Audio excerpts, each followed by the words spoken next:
ओम शांति। आज की आध्यात्मिक कहानी का टाइटल है एक मुट्ठी दया ने बदल दी किस्मत। क्या दया, सेवा और निस्वार्थ कर्म हमारे भाग्य को बदलने की शक्ति रखते हैं? तो आइए इस छोटी सी प्रेरणादायक आध्यात्मिक कहानी के माध्यम से जानते हैं कि एक छोटा सा अच्छा कर्म कैसे हमारे जीवन की दिशा को बदल सकता है। एक छोटे से गांव में मोहन नाम का किसान रहता था।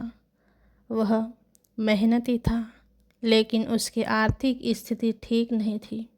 उसकी फसल कभी तो सूख जाती, कभी तो बारिश आकर नुकसान कर देती। धीरे धीरे उसके मन में यह विश्वास बैठ गया कि उसका भाग्य ही खराब है।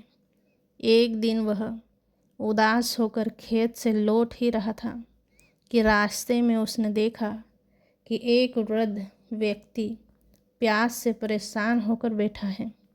मोहन के पास थोड़ा सा पानी और 2 रोटियां थी। घर पहुंचने में अभी समय था, फिर भी उसने बिना सोचे अपना पानी और 1 रोटी उस वृद्ध को दे दी। वृद्ध ने मुस्कुराकर कहा, बेटा, याद रखना, जब इंसान बिना किसी स्वार्थ के किसी का दुख हल्का करता है, तभी उसके जीवन के बंद रास्ते खुलने लगते हैं। पर मोहन ने इस बात पर ज़्यादा ध्यान नहीं दिया, लेकिन उसने तय किया कि अब वह रोज़ किसी न किसी की मदद ज़रूर करेगा।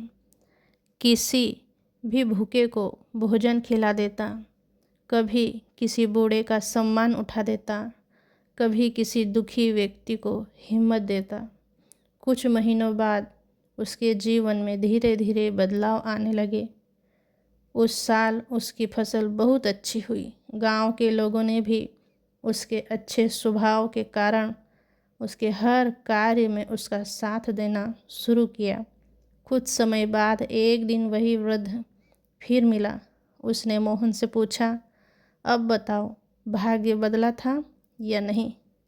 मोहन ने मुस्कुराकर कहा, पहले मैं सोचता था कि भाग्य ऊपर से लिखा जाता है, लेकिन अब समझ आया कि भाग्य तो हमारे कर्मों से लिखा जाता है।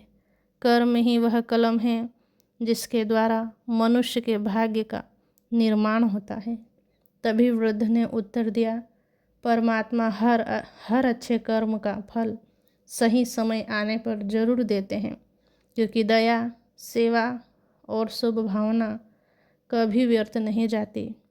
उस दिन के बाद मोहन ने कभी भी किसी की मदद करने का अवसर नहीं छोड़ा। उसने समझ लिया कि सच्ची पूजा केवल मंदिर में दीपक जलाना नहीं, बल्कि किसी के निराश जीवन में आशा का दीपक जलाना है। तो प्रिय आत्मन, कहानी से हमें यही शिक्षा मिलती है कि जब हम निस्वार्थ भाव से किसी की सहायता करते हैं, तो परमात्मा हमारे जीवन में ऐसे रास्ते खोल ही देते हैं जिनकी हमने कभी कल्पना भी न की थी, क्योंकि मनुष्य के सच्चे कर्म ही अच्छे भाग्य का निर्माण करते हैं।